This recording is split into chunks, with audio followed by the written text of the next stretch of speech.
Сәлеметсіздер ме балалар? Бүгінгі сабаққа қош келдіңіздер. Бүгін біз сіздермен 19-шы сабақ «Менің атам» деген тақырыпты өтетін боламыз. Бірінші тапсырма: нақыл сөздің мағынасын түсіндіріп көр. Атаңа не қылсаң, алдыңа сол келер.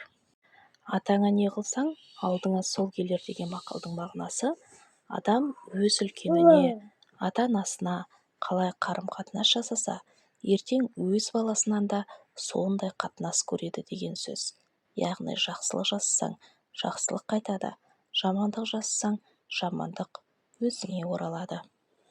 Олай болса балалар, есіңде сақта. Міржақып Дулатов 1885 жылы дүниеге келіп, 1935 жылы дүниеден озған. Ақын жазушы, Қостанай өңірінде туған. Оян қазақ кітабын жазған. Екінші тапсырма: мәтінді түсініп оқы. Күлмеңіздер кәріге. Бір кісінің екі баласы болыпты. Бір мезгілде көршілері оған шағымданады. Сенің балаларың бір кемпірді мазақ қылды, балаларыңды тыйып қой, депті. Әкесі балаларына ұрсады. Балалар да мұнан былай кісіге күлмеуге уәде береді.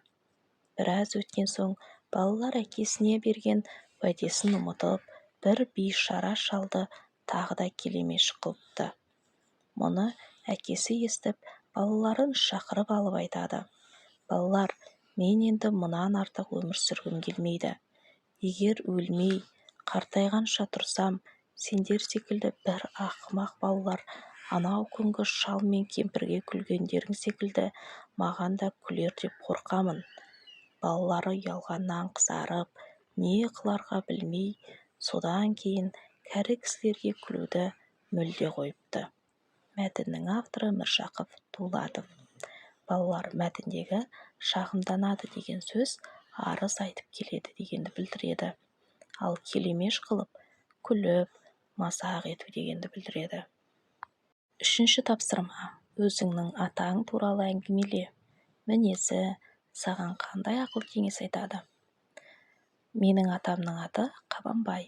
Менің атам өте сабырлы және ақылды адам. Ол маған әрдайым үлкенді сыйла, кішіні құрметте, ешкімге жамандық жасама, еңбек етсең ғана жетістікке жетесің, деп ақыл айтады. Балалар, сіздер де өз аталарыңыз туралы, мінезі, айтқан ақылы туралы жазсаңыздар болады.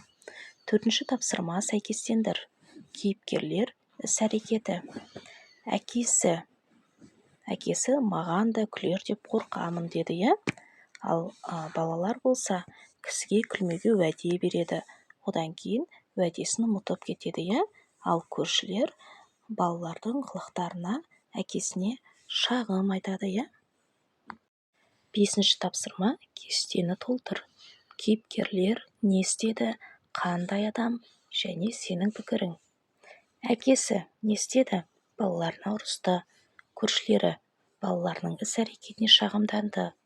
Балалары бір кемпірді мазақ етті. Қандай адам? Әкесі намысшыл, тәрбиелі, әдепті адам, иә? Ал көршілері жанашыр, қамқор адамдар. Балалары әдепсіз, мәдениетсіз. Сенің пікірің? Әкесі балаларына ұрыспай, сабырлы түрде түсіндірді. Көршілері балалардың іс-әрекеті дұрыс болмау мақсатымен жасалған іс-әрекет болды, иә? Ал балалары қате іс-әрекет жасады. Осымен сабағымыз аяқталды. Сау болыңыздар.